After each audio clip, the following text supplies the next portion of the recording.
Statement આપ્યા કે તમે ક્યારેય ઠાકોરોને ભેગા નહીં કરી શકો. સાહેબ આજે જયારે ઠાકોર સેના ભેગી થઈ ગઈ 26મી જાન્યુઆરીએ જીએમડીસી ગ્રાઉન્ડ ની અંદર ગુજરાતના ઇતિહાસમાં પહેલી વાર કોઈ પણ એક જ સમાજના આટલી બધી મોટી સંખ્યામાં જ્યારે આપણા ઠાકોર સમાજ ભેગો થયો એ લોકોની ઓફર 4 થઈ ગઈ હતી સાહેબ. સમગ્ર મીડિયા પેપર અને વર્લ્ડમાં સાહેબ નોંધ લેવાય કે ગુજરાતની અંદર ઠાકોર સમાજ છે ને જાગૃત છે. અને તમે બીજી કોઈ નોંધ દીધી હતી? તમે આવ્યા હતા જીએમડીસી માં આવ્યા હતા બધા ભાઈઓ? સાહેબ ઠાકોર સમાજ ઉપર બેઠો હતો અને જે રાજકીય બધા લોકો હતા ને એમને આપણે નેચે બેહાડ્યા હતા. જોયા હતા તમે? કારણ અત્યાર સુધી આ મારા ભોળા સમાજનો લોકોએ ઉપયોગ કર્યો છે. ઠાકોરોના ગણતરી ખાલી વોટ માટે, માથા ગણવા માટે થાય. ઠાકોર સમાજ કાયમ એવું થાય. સાહેબ અમે નક્કી કર્યું કે રાજકારણમાં સમાજ હોવો જોઈએ પણ સમાજમાં રાજકારણ ના હોવું જોઈએ. અને અમે એમને કીધેલું કે જ્યારે તમે અમને એવું કહેતા કે આ કારેંગાના ભોર કદી ભેગા ના થાય, આ સંતોદળ કાશીએ ના જાય, સાહેબ તમે બધા જીએમડીસી માં આવ્યા, અમારી છાતી ગજ ખુલી ગઈ અને અમે અમને જવાબ આપે જોયું આ કારેંગાના ભોર ભેગા કરવા નતા નીકળ્યા, અમે તો ડાલા બત્તા સિંહોનું સંગઠન બનાવવા નીકળ્યા હતા અને આ સિંહોની સેના બની ગઈ અને અમારી તાકાત જોઈ લો. તમે ગમે તે મિનિસ્ટર હોય, એમએલએ હોય કે સાંસદ હોય, તમારું સ્થાન આ સમાજ કરતા નીચું છે અને આવનારા સમયમાં નીચું રહેશે. સાહેબ ઊંચો તો મારો સમાજ હોય. અમે એમની ઓકાત એમને બતાવી દીધી પણ અમે ક્યારે ચાલી શક્યા? જ્યારે તમે અમને સાથ આપ્યો ત્યારે આપણે એક થયા. આ એકતા રહેશે. આવનારા સમયની અંદર તમે લખી દેજો આજની ઘડીથી 26મી જાન્યુઆરીથી ઠાકોર સમાજનો દસકો ચાલુ થયો સાહેબ. દસકો ચાલુ થશે આપણા સમાજ. જ્યારે આઝાદી મળી ત્યારે તમામ સમાજો આપણી સાથે આઝાદ થયા હતા પણ એ સમાજો આપણાથી પ્રગતિ કરીને આગળ આવ્યા અને આ ઠાકોર સમાજ દિવસે દિવસે અધોગતિ કરી રહ્યો છે. આપણે ગમે એટલા ફોગા મારતા હોય પણ જો આપણે સુધારો કરવો હોય, પ્રગતિ કરવી હોય તો પહેલા વાસ્તવિકતા જાણવી પડે. તો વાસ્તવિકતા શું? તમે તો કોઈ પણ ગામમાં જોઈ લેજો પબ્લિક ઠાકોર અથવા દરબારે રોપેલી હશે. દરેક ગામમાં બારોટજીના ચોપડે જોઈ લેજો તો તમે આખા ગામના ગણી હતા, આખા રજવાડાના માલિક હતા. તો આ સમાજ આજે દિવસે દિવસે બરબાદ કેમ થતો ગયો? રેશન કાર્ડ હોય, બીપીએલ કાર્ડ હોય કે કોઈ પણ ઉડકોને લાઈન હોય કે ઇન્દિરા આવાસ યોજનાના ફોર્મ ભરવાના હોય, સૌથી વધારે તકલીફમાં કેરોસીનની લાઈન હોય તો એ મહારાજ સમાજના ભાઈઓ લાઈનમાં ઉભા રહેશે. આ વાસ્તવિકતા સ્વીકારવી પડશે. તમને ઇતિહાસકારો એવો ચિત્ર છે ઇતિહાસ કે તમે તમારી ખમીરી ભૂલી જાઓ. સાહેબ ગામમાં ચોક અડકાઈ કૂતરું આવ્યું હોય, ચોક હાફ નીકળ્યો હોય તો એક વખત ઠાકોરમાં ફોન આવે કે ભાઈ કોઈક મોકલજો. તો અંગ્રેજોને કોઈ ઠાકોરના લોહી રેડાયા વગર કાઢ્યા હશે પાછા? અંગ્રેજોને જ્યારે ભારતમાંથી હટાયા તો ઠાકોરોએ બલિદાન નહીં આલ્યા હોય? પણ ઇતિહાસમાં ઠાકોરોની જે બલિદાન આપ્યા છે ને એના ઉલ્લેખ કરવામાં નથી આવ્યા. આપણા જે રાજા રજવાડા હતા એના અભ્યાસક્રમમાં બીએ પછી, ગ્રેજ્યુએશન પછી એના અભ્યાસક્રમમાં લેવામાં આવે છે. એટલે આપણા બાળકોને એની ખમીરી યાદ જ ના આવે. પણ ઠાકોર સેના તમને જગાડવા આવી છે. તમામ સમાજો એક સાથે આઝાદ થયા પણ આપણો ઠાકોર સમાજ દિવસે દિવસે પાછળ ગયો. એનું કારણ શું? તો સાહેબ પાટીદાર સમાજ સ્વામિનારાયણ ધર્મ પાળ્યો, વ્યસનો છોડ્યા, સુખી થઈ ગયો. વાણિયા જૈન ધર્મ પાળ્યો, વ્યસનો છોડ્યા, સુખી થઈ ગયો. દલિત સમાજ સાહેબ બૌદ્ધ ધર્મ પાળ્યો, વ્યસનો છોડ્યા, સુખી થઈ ગયો. જ્યારે આપણો ઠાકોર સમાજ સાહેબ એમ કે ઠાકોર સમાજ એટલે કે અમારે 84 નું ખાતું પૂજાય.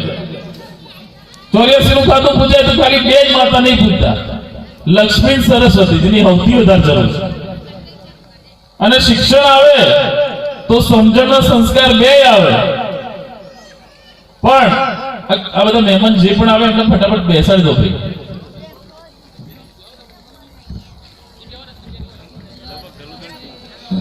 આપણે મહુદ્રાના પધારો જય માતાજી. ગલુદણ ગામના તમામ ઠાકોર સમાજના સૈનિકોનું આપણે જોરદાર તાળીઓથી સ્વાગત કરીશું. આવો દસરજી.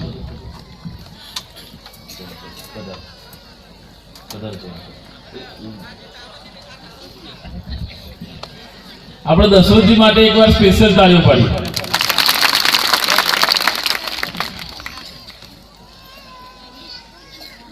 ખાલી ઠાકોર સમાજ વ્યસનોમાં ડૂબેલું અને એ કેવું પેલા આખા રાજ્ય લોકોને દાનમાં આપી દીધા. કોકને કીધું જા મારવાડ તો કે આપ્યું, ચોરવાડ તો કે આલ્યું, પછી એમાંથી નબળા થયા એટલે કે જા 50 ગામનો ગરાસ આલ્યો, એમાંથી નબળા થયા એટલે કે એક ગામનું ગરાસ આલ્યું, એમાંથી ઠાકોરો નબળા થયા એટલે કે જા ચનો ચા વાવવા આલ્યો, એમાંથી નબળા થતા ગયા. દિવસે દિવસે હાલની તારીખમાં એ ઠાકોરો ધોતીથી પાડું પાઘડી હાડ્યું તો હાલત છે વ્યવહારમાં. આપે છે નહીં આપતા. દાન આપવું એ આપણા લોહીમાં છે, પણ એના માટે આપણી ક્ષમતા હોવી ખૂબ જરૂરી છે. ક્ષમતા જાળવવી પડશે. આપણે ઠાકોરોને કહીએ કેમ પાછળ રહી ગયા, એટલે કે સાહેબ અમારી જમીનો નહીં. ઘણા સમાજો એવા છે કે જે લોકો ખાતેદાર જ નથી, એમની પાસે જમીનો નથી, છતાં એ લોકોએ સંસ્કાર કેળવ્યા, ધર્મ અપનાવ્યો અને એ લોકોએ શિક્ષણ મેળવ્યું અને એ લોકો પ્રગતિ કરીને આગળ જતા રહ્યા.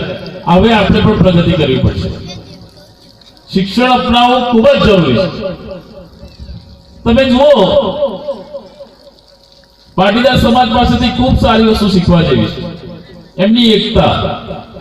સાહેબ એમની કોઈ માંગણી હતી, એ માંગણી માટે જ્યારે સરકારમાંથી એમને સંતોષકારક કંઈક જવાબ ના મળે, સાહેબ એ સમાજે રાતમાં પાર્ટીની લાત મારી દીધી. તમારામાં એવી તાકાત છે? આપણા ગામની અંદર ઠાકોર ભાઈને 4 વર્ષ ને 11 મહિના એકતા જોરદાર હોય. જેવું ચૂંટણું આવે, ચૂંટણું એટલા માટે કહું છું ભાઈઓને એકતા તોડી નાખે. મને નહીં ગમતું એ. ચૂંટણું આવે એટલે 2 ભાઈઓ હોય તો એક ભાઈ કોંગ્રેસ બાજુ હોય, એક ભાઈ ભાજપ બાજુ હોય. તો તમને એવું કહેવા માંગુ છું કે આપણને કોંગ્રેસ કે ભાજપની માએ જન્મ નહીં આલ્યો. આપણે તો અશ્વક ક્ષત્રિયોની આપણી ઠકરોની માએ જન્મ આલ્યો છે. આપણે ઠાકોર છીએ. કોઈ રાજકીય પાર્ટીઓ માટે આપણા અંદર એકતા તૂટી ના જોઈએ. આપણે તમામ સમાજો સાથે લઈને ચાલવા માંગીએ છીએ. આપણે કોઈની નીતિ ટૂંકી નથી કરવી, પણ આપણી નીતિ લોબી જરૂર કરવી છે. કારણ દરેક સમાજે પ્રગતિ કરી તો મારા ઠાકોર સમાજને પ્રગતિ કરવાનો અધિકાર હોવો જોઈએ.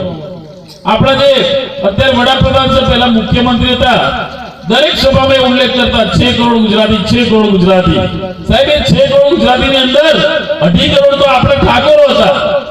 તો આપણે જો છીએ, મોદી સમાજ આખા ગુજરાતની અંદર 635 ઘર છે, વડાપ્રધાન બની ગયા. તમારી એકતા તમે શું ના કરી શકો? એટલે સૌથી વધારે એકતા ઉપર ભાર મૂકજો. ચાહે ગામનો સરપંચની વાત હોય, તાલુકા ડેલિગેટની વાત હોય, કે જિલ્લા ડેલિગેટની વાત હોય, કે પછી સીએમ ની વાત હોય. સાહેબ તમે એવું નક્કી કરજો કે કોંગ્રેસ કે ભાજપ નથી જોવું, તો ઠાકોર મારો ભાઈ હોય ને ત્યાં સિક્કો મારવાનો પ્રયત્ન કરજો, તમારી પ્રગતિ થશે. અને નેતા કેવા હોવા જોઈએ? નેતા પાસે જોતો સિક્કા નહીં મારવાના. નેતા સમાજની ચિંતા કરવા વાળો હોવો જોઈએ. બધા આગેવાનો અમને હું કે તમે ઠાકોર સેના લઈને નીકળી ગયા છો, તો કે અમે અત્યારની સમાજની સેવા કરી છે ને. તો મેં એમને એવું કીધું કે સમાજ પ્રગતિ કરે તો એના આગેવાનને જશ મળે, અને સમાજ અધોગતિ કરે તો આગેવાનને અબજશ મળે. તમે જે પણ નાના મોટા શૈક્ષણિક સંકુલો બનાવ્યા હોય કે કંઈક સમૂહ લગ્નમાં કંઈક સારી કાર્ય પદ્ધતિથી કાર્ય કરતા હોય, એના માટે અમે તમને અભિનંદન આપીએ છીએ. પણ આજે આ સમાજ દિવસે દિવસે નકશામાંથી ગુજરાતના જે ભૂસાવા લાગ્યો છે ને, એના માટે જવાબદાર પણ તમે જ છો. નેતાઓ કેવું કે ચૂંટણીમાં આપણને એવું કે ઠાકોરને અડધી રાતે ફોન કરજે, હું બેઠો છું. પાછો આપણને એમ કહી જાય તું તાર પાડી દેજે, હું બેઠો છું. અને આપણો ઠાકોર ભાઈ ચોક ઉનાળે બબાલ કરે ચૂંટણી ભાઈ માટે, અને ચોક માર ખાઈને આવે નેતાને કહેવા જાય કે સાહેબ માથાકૂટ થઈને પેલા માર્યો. તો એ નેતા એવું કે એટલે ઠાકોર થઈને માર ખાઈને આવ્યો, પાડીને આવ્યો હોય તો સારું હતું. પછી ઠાકોર પાછું આ નેતા એવું કીધું હોય ને એટલે પાછો ફોર્મમાં આવી જાય. તારા તો 2 દાડા પછી પેલા મારી ના આવે. મારે ભાઈ ઠાકોરને સૌથી મોટું ટેન્શન શું હોય? પોલીસનું. નેતાજી જોડે જાય, બાપુ પાડી દીધું છો, હવે જોજો જેલમાં ના જવું પડે. એટલે પાછા નેતા એમ કે ઠાકોર થઈને જેલમાં જતો દિવસ તને શું કરવાનું? એમ કે તમને કે છે પછી તમને જેલમાં જતા તમારે જેલમાં જવું કે જઈ આવો એવું શું? ઠાકોર શું ન હોય તો તને શું કરવાનું? નેતાઓ એવું કહેતા રાતે 2 વાગે ફોન કરજો અને એ જ નેતાઓ બપોરે 2 વાગે તમારો ફોન ના ઉપાડતા હોય તો એની ખુરશી પરથી લાત મારીને ઉખાડીને ફેંકી દેવાની તાકાત તમારા હોવી જોઈએ. વોટ ઠાકોરો ના હોય, ઠાકોરના વોટ ઉપર નેતા બન્યા હોય અને પછી એ ત્યાં બેઠા પછી જયારે મારો ભાઈ જાય મળવા એટલે એમ કે 2 કલાક બેહી રહેજે બહાર ખુરશીમાં, તો સાહેબ એવી નેતાગીરીની શું જરૂર છે? આપણે છે જરૂર? તમારો નેતા એવો હોવો જોઈએ કે જે ભાઈની ચિંતા કરતો હોવો જોઈએ, સમાજના સર્વાંગી વિકાસ માટે આગળ આવવો જોઈએ. તમે શું માનો છો? આ ધારાસભ્ય હોય, કોઈ સંસદ સભ્ય હોય, આ બધાની આવક શું માનો છો તમે?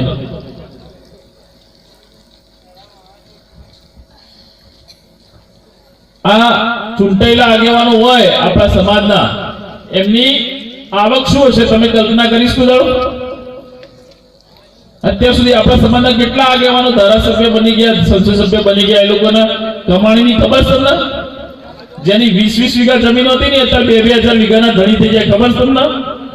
ખબર છે? તમે બધા અહીંયા ધ્યાન છે તમારું? તમારા બધાને અહીંયા ધ્યાન છે? મને કેમ રિસ્પોન્સ નહીં મળતો એવું લાગે? હા, નકર સિંગ ચણા કઈ ફરું તમારી પાસે.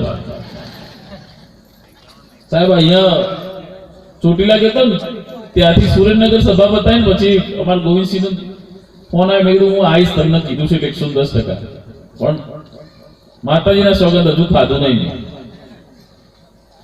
કારણ કે ટાઈમ જો ખાવા રહું તો અહીંયા ટાઈમે આવી ના શકે.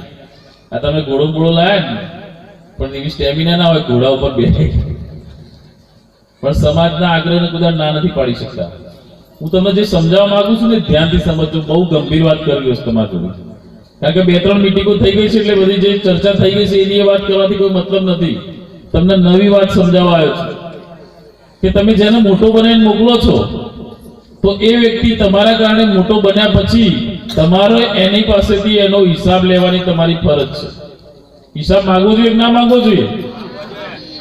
હું તો કહું છું તું 1 નંબરનો ધંધો કર કે 2 નંબરનો ધંધો કર, પણ રૂપિયો કમાય તો 60% સમાજનો ભાગ રાખ, તો તને અમે ધારાસભ્ય નહીં, તને ગુજરાતની ગાડીનો સીએમ બનાવવાની તૈયારી રાખીએ. પણ જો કોઈ વ્યક્તિ આગળ આવીને પ્રગતિ કરી દીધા પછી પાછું વળીને જો સમાજ સામે ના જતો હોય સાહેબ, તો તમારા અંદર એ પણ હિંમત હોવી જોઈએ કે ગામની અંદર પ્રવેશ કરતો હોય તો કહી દેવાનું કે ભાઈ તારા માટે નો એન્ટ્રી છે. તમે આટલા કરોડો અબજો રૂપિયા કમાવો છો સાહેબ, આપણા સમાજનું એક બાલ મંદિર જોયું તમને? ક્યાં કોઈ બાલ મંદિર બનાવ્યું જોયું? હારું, હા, ગુજરાતની અંદર કેટલા બધા ધારાસભ્યો, કેટલા બધા સંસદ સભ્યો છે આપણા સમાજના. અત્યારે ઓછા છે પણ પહેલા તો કેટલા બધા હતા. તમે પાટીદાર સમાજ જુઓ સાહેબ, એ લોકોને સ્વામિનારાયણ મંદિર બનાવવું હોય, ગુરુકુળ બનાવવું હોય, કોઈ મેડિકલ કોલેજ બનાવી હોય સાહેબ, એ લોકો પાસે 2 મહિનામાં તો આખું ફંડ ભેગું થઈ ગયું હોય. અને તમને કહું કોઈ પણ વ્યક્તિ હોય